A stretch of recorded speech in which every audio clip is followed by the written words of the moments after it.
Bonjour, je me présente. Je m'appelle Erika Fauché. Je suis responsable à la coordination de l'Association générale étudiante de la Faculté des lettres et sciences humaines de l'Université de Sherbrooke, c'est-à-dire la GFLESH. Puis, je fais cette capsule vidéo aujourd'hui pour vous parler de la situation actuelle en ce qui est trait à la grève. En effet, notre association a voté mercredi passé pour une grève d'une semaine allant du 19 au 23 novembre inclusivement, dans le but de lutter pour la rémunération de tous les stages, pour la reconnaissance enfin du travail étudiant. Nous ne serons pas la seule association en grève, c'est plus de 50 000 personnes étudiantes qui seront également partout au Québec en date du 21 novembre. Depuis 2016, il y a des actions qui sont posées par la Coalition unitaire pour le travail étudiant, le CUTE, pour établir un dialogue avec les partis qui étaient en course électorale il n'y a pas si longtemps, et on a toujours été ignorés par le gouvernement qui est maintenant en place. Les stagiaires sont de plus en plus épuisés par leur stage obligatoire, en plus des heures supplémentaires demandées par les superviseurs, leur travail pour subvenir à leurs besoins, en plus de leurs études. Ces personnes arrivent sur le marché du travail complètement épuisées et vraiment pas en condition d'offrir une qualité de présence adéquate pour le travail à effectuer. Il est vraiment intéressant de noter que la lutte pour la rémunération des stages s'inscrit dans une lutte féministe. En effet, les milieux où on trouve des stages non rémunérés sont dans des milieux de travail à prédominance féminine. On parle de psychologie, travail social, éducation, tandis que d'autres milieux ont leurs stages déjà très bien payés en génie, en droit, en sciences.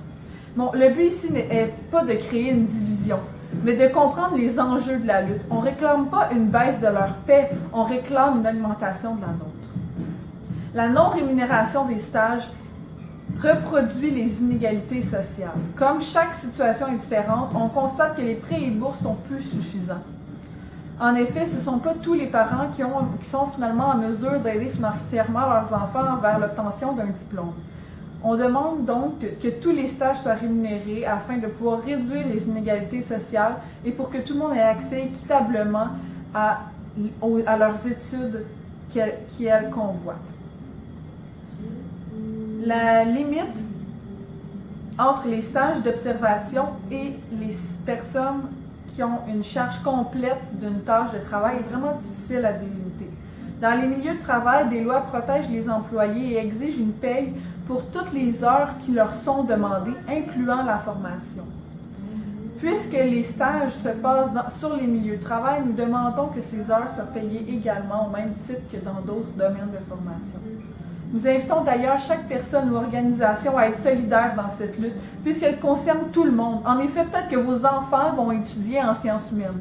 Il nous semble évident que ce ne sera pas aux organismes communautaires, par exemple, de rémunérer leurs stagiaires, mais bien au gouvernement de fournir les fonds nécessaires dans le but de permettre à ceux-ci d'être en mesure et de mettre fin à la précarité étudiante des membres de la communauté étudiante en sciences humaines particulièrement, mais aussi dans les domaines des lettres et de la culture.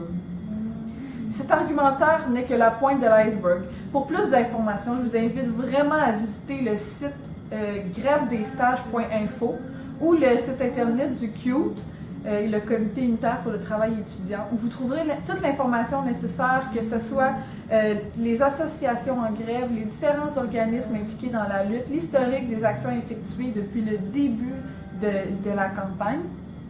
Et puis cette semaine, à l'Université de Sherbrooke, dans notre faculté, on devra lever les cours 4 fois par jour, à tous les jours la semaine prochaine, en plus de faire de chaque journée de grève une journée thématique. On prendra la première le lundi pour le jour de la création. Donc là, on va créer texte argumentaire, du matériel pour la visibilité et tout.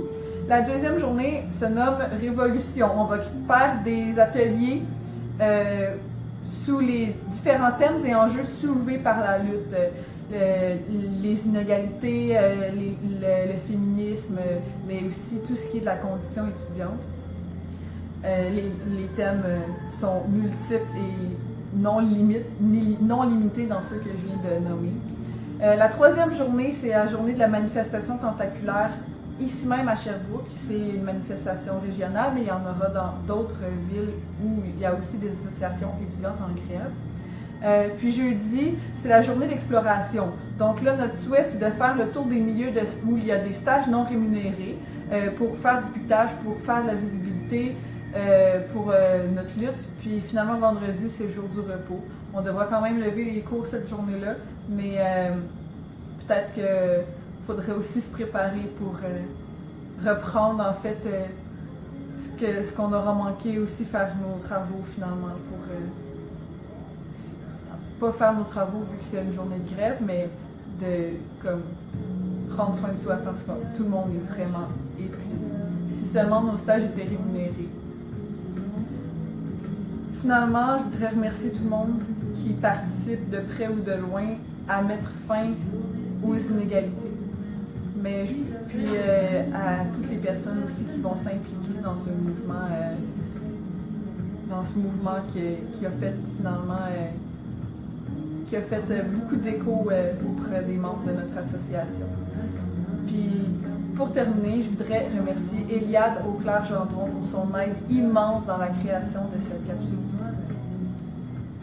Merci beaucoup. J'espère que vous allez visiter les sites internet que je vous ai mentionnés auparavant pour avoir plus d'informations. Sinon, n'hésitez pas à commenter. Les débats sont